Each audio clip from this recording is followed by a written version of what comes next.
ఏలూరు జిల్లా పోలవరం మండలం దొండపూడిలో పులి కలకలం రేపింది. దొండపూడి నర్సరీ పరిసరాల్లో పులి సంచారం స్థానికుల్ని భయభ్రాంతులకు గురిచేసింది.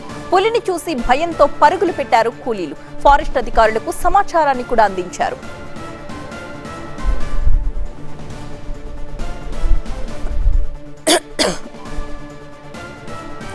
పులి పాదముద్రల్ని మనం చూస్తున్నాం.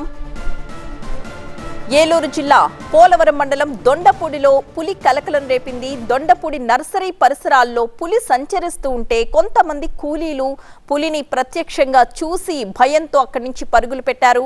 దాని తాలూకా పాదముద్రలను మనం స్క్రీన్ పై చూస్తున్నాం. అదొక నర్సరీ. ఆ ప్రాంతంలో పులి సంచారాన్ని గమనించారు కూలీలు. ఫారెస్ట్ అధికారులకు వెంటనే సమాచారాన్ని అందించారు. కట్టగా సైడ్ కనబడింది. ఇవన్నీ ఎవరు కనిపిస్తాయి?